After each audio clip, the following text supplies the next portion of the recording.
Good morning students. आज हम start करेंगे काल आश्रित श्रोडिंगर समीकरण। काल आश्रित श्रोडिंगर समीकरण, इसको मैथमेटिकली हम कैसे व्यक्त करते हैं उसके बारे में हम देखेंगे। ठीक है, तो देखो, काल आश्रित श्रोडिंगर समीकरण यानी कि टाइम डिपेंडेंट श्रोडिंगर समीकरण क्या होती है। डेविसन जर्मर प्रयोग में हमने क्या पता किया था? कौन से प्रयोग में? डेविसन जर्मर प्रयोग में। डेविसन जर्मर प्रयोग क्या बताता है हमारे पास कि गतिमान कण का व्यवहार तरंग स्वरूप होता है। किसकी तरह व्यवहार करता है? हमारे पास तरंग की तरह व्यवहार करता है। डेविसन जर्मर प्रयोग द्वारा यह सिद्ध होता है कि यह सिद्ध होता है कि गतिमान कण का व्यवहार, गतिमान कण का व्यवहार, गतिमान कण का व्यवहार तरंग स्वरूप होता है। यानी कैसा होता है? तरंग होता है। क्वांटम यांत्रिकी में जो गतिमान कण है वो किसकी तरह व्यवहार करता है? हमारे पास तरंग की तरह व्यवहार करता है। ठीक है, तो इसलिए हम इसे निम्न प्रकार व्यक्त कर सकते हैं। इसलिए हम इसे निम्न प्रकार व्यक्त करते हैं। इसलिए इसे हम निम्न प्रकार क्या करते हैं? व्यक्त करते हैं। कैसे व्यक्त करेंगे? क्योंकि हमारे पास किसकी बात हुई है? तरंग की बात हुई है। ठीक है, और हम तरंग को किसके द्वारा व्यक्त कर सकते हैं? एक समीकरण के द्वारा। हमने खूब पढ़ा है, तरंग को हम किसके द्वारा व्यक्त कर सकते हैं? एक समीकरण के द्वारा। ठीक है, तो हम एक समीकरण ले लेते हैं तरंग की। क्या? Psi x comma t is equal to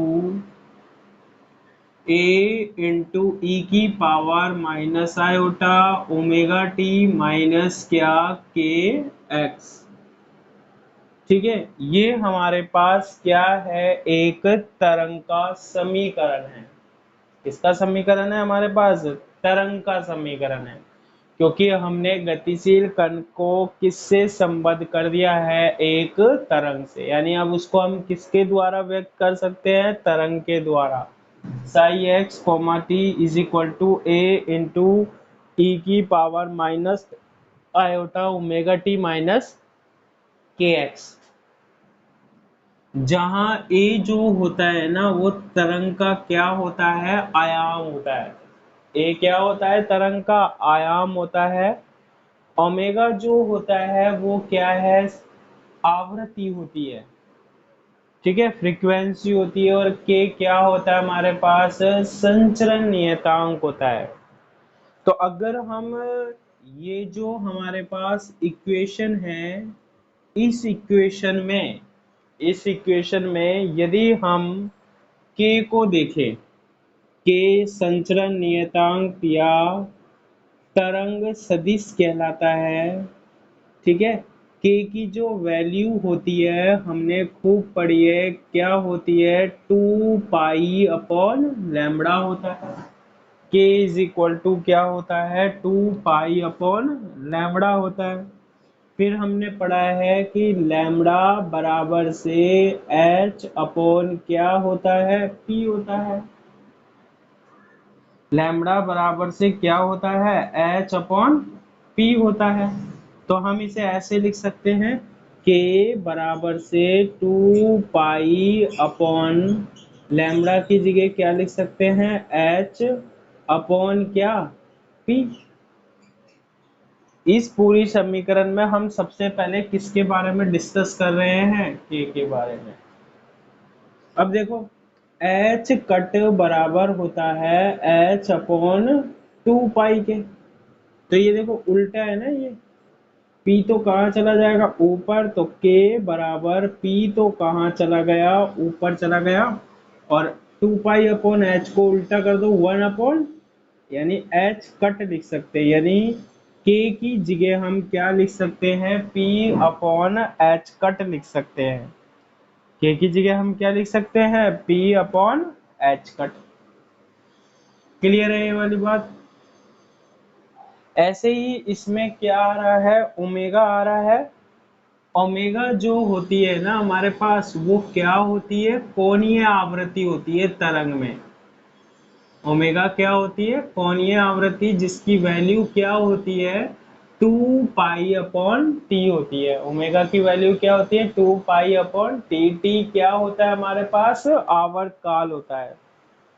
ठीक है, तो आवर्त काल और आवृत्ति में संबंध होता है क्या, कि आवर्त काल का व्युत्क्रम क्या कहलाती है, आवृत्ति कहलाती है। न्यू से व्यक्त करते हैं। आवर्त काल का जो व्युत्क्रम होता है वो क्या कहलाती है, आवृत्ति कहलाती है। तो ये क्या बनेगा, ओमेगा बराबर 2 पाई, और 1 अपॉन टी की जगह हम क्या लिख देंगे न्यू। तो ओमेगा बराबर से क्या आ जाएगा 2 पाई न्यू आ जाएगा। फिर एक फॉर्मूला हमने पढ़ा है कि ऊर्जा E बराबर क्या होता है, एच न्यू होता है। और यहाँ से अगर हम न्यू की वैल्यू निकालें तो न्यू बराबर क्या आएगा, E अपॉन एच आएगा। आएगा या नहीं आएगा। और इसकी वैल्यू हम इसमें रख देते हैं, तो ओमेगा बराबर से क्या आ जाएगा 2 पाई, न्यू की वैल्यू E अपॉन क्या एच। सारे फॉर्मूले हैं। फिर हम एच कट क्या बोलते हैं, एच अपॉन 2 पाई बोलते हैं। अब ये देखो उल्टा है तो 1 अपॉन में आ जाएगा, उल्टा कर दो इसे, यानी 1 अपॉन एच कट किसके बराबर आएगा 2 पाई अपॉन एच के बराबर आएगा। तो 2 पाई अपॉन एच की जगह हम क्या लिख सकते हैं, 2 पाई अपॉन एच की जगह हम क्या लिख सकते हैं, एच कट लिख सकते हैं, यानी कि ये बन जाएगा ओमेगा बराबर से ई अपॉन क्या एच कट। तो ये क्या आ गया हमारे पास, ओमेगा आ गया, और ये हमारे पास क्या आ गया के आ गया। इन दोनों की वैल्यू हम इस समीकरण में रखे, किसमें 1 में, तो समीकरण से क्या बनेगा, psi x comma t is equal to A into e की पावर माइनस क्या iota. Psi x comma t बराबर ए इंटू ई की पावर क्या माइनस आयोटा। ओमेगा की वैल्यू क्या है ई अपॉन क्या h cut into t, minus k की वैल्यू क्या है p upon h cut into क्या एक्स। तो k की वैल्यू भी रख दी हमने, और किसकी वैल्यू भी रख दी, ओमेगा की वैल्यू भी रख दी। इसको सोल्व करते हैं, और हम psi x comma t is equal to A into e की power minus iota, H cut इसमें भी एच कट इसमें भी एच कट क्या ले लिया हमने कॉमन, तो क्या आ जाएगा ई टी माइनस क्या पी एक्स आ जाएगा। इसे इक्वेशन नंबर 1 दे दी, इसे चाहे इक्वेशन नंबर क्या दे दो आप 2 दे दो। ठीक है, तो साई एक्स कोमा टी बराबर से क्या आ जाएगा ए इंटू ई की power minus iota upon h cut E T minus क्या आ जाएगा पी एक्स आ जाएगा। आपको ये इक्वेशन याद रखनी है ना, मैं लिख देता हूं क्योंकि ये इक्वेशन हमारे पास क्या आएगी, काम में आएगी। इक्वेशन 1 को मैं अलग से लिख देता हूं, क्या कि साई एक्स कोमा टी जो है वो हमारे पास ए इंटू ई की power minus iota omega t minus क्या है के एक्स है। ठीक है, इसको हम क्या कर देते हैं अलग से लिख लेते हैं ताकि आगे काम में आए, है ना। अब इसको हम कर देते हैं। तो हमारे पास क्या आ चुकी है अभी तक, इक्वेशन नंबर 2 आ चुकी है। अब श्रोडिंगर समीकरण हम मैथमेटिकली कैसे बना सकते हैं, इसके लिए हम क्या करते हैं कि ये जो इक्वेशन है समीकरण 2 का, ये अलग है ना, समीकरण 2 का t के सापेक्ष क्या करने पर, अवकलन करने पर, अवकलन करने पर, समीकरण 2 का t के सापेक्ष क्या करने पर, अवकलन करने पर, ये रिया, ये साई जो है वो x का भी है और t का भी फलन है ना। पहले हम del psi upon del t किसके सापेक्ष कर रहे हैं, t के सापेक्ष।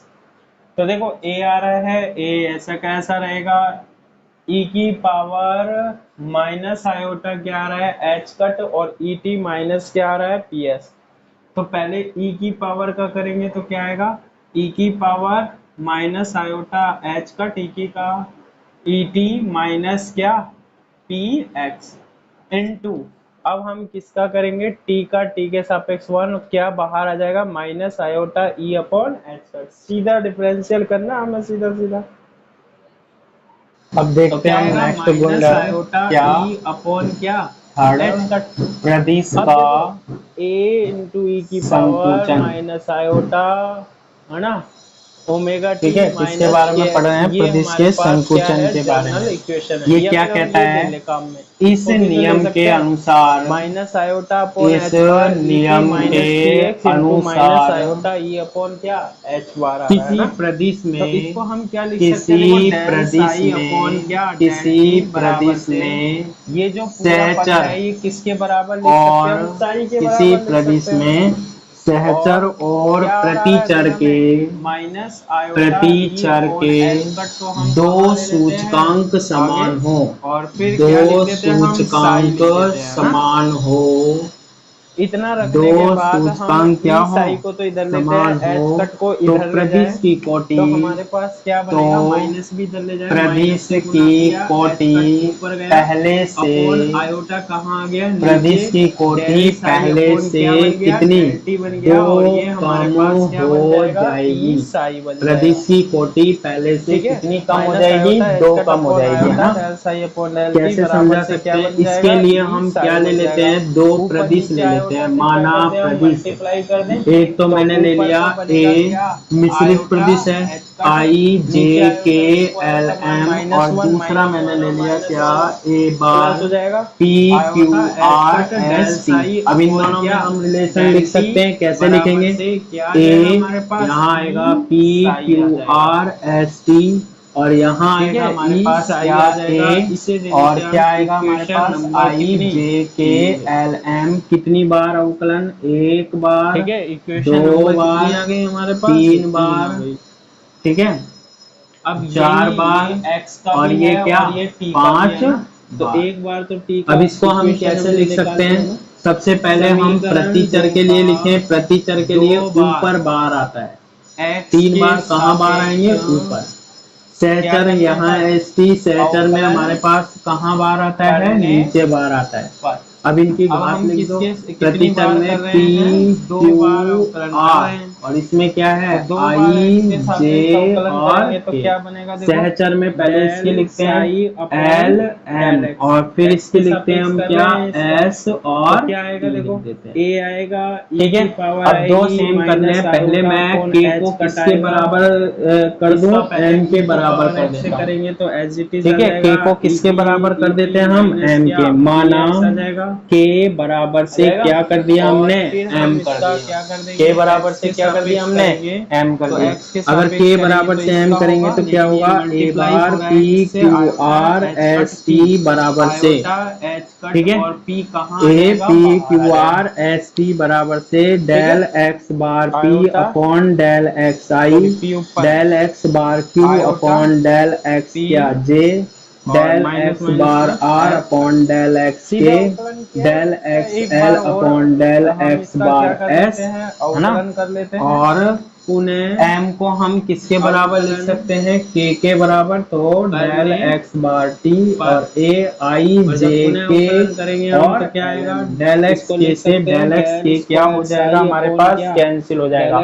ऐसे हम कब निकाल सकते हैं, जब k किसके बराबर हो हमारे पास, m के बराबर हो ना। तो ये हमारे पास क्या बनेगा, a bar p q r और नीचे क्या s t किसके बराबर आएगा, देखो अपॉन एच कट में हम डेल x बार t अपॉन, और हम इसका क्या करेंगे, वही डेल x क्या हाई क्या आ जाएगा, एच डेल x बार q अपॉन आ जाएगा। ऐसा हम डेल क्यों कर रहे हैं, x ताकि क्या हम श्रोडिंगर द्वारा दी गई समीकरण को किसके द्वारा व्यक्त कर दे, ये बच रहा है हमारे पास कौन सा,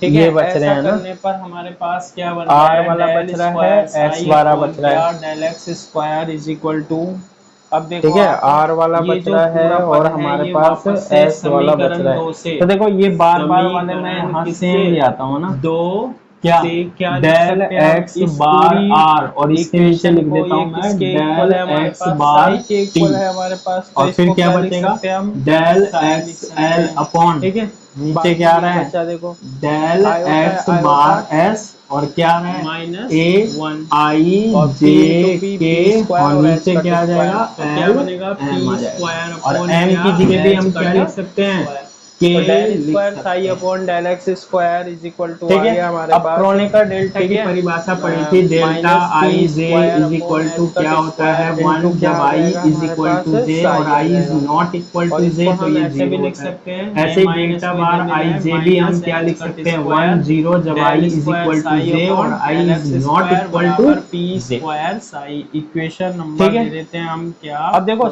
स्टार्टिंग में कितनी कोटि लेके चले थे, आप ध्यान रखना, 1 2 3 इसके 4 बाद हम और क्या कर सकते 5 हैं, लेके चले। इक्वेशन क्लियर है ये नंबर वाली बात? कितनी आ गई, 4।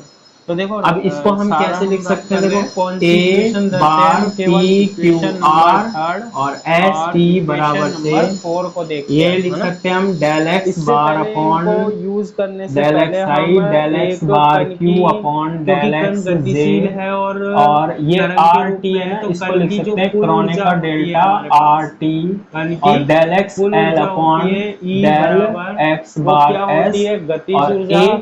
अब देखो प्लस के के सेम हो गया, हट स्थितिज जाएगा ऊर्जा। आई तो गतिज जे ऊर्जा को हम ऐसे और लिख सकते एल हैं, बच पी जाएगा, स्क्वायर अपॉन 2m, कई बार बच निकाल जाएगा। चुके हैं ये अब चीजें। ये देखो आर, किसी भी अगर कण मैं की टी कुल के ऊर्जा बराबर किसके मान बराबर लूं, होती है, गतिज क्योंकि ऊर्जा दो प्लस सेम करने हैं, स्थितिज एक तो ऊर्जा मैंने के के योग को के एम क्या के बराबर होती है, सेम कर लिया, एक बराबर आर होती को है। किसके बराबर तो कर E लेता हूँ, टी बराबर के से बराबर ये सेम तो कर हो गई लेता हूँ, गतिज ऊर्जा, ठीक है।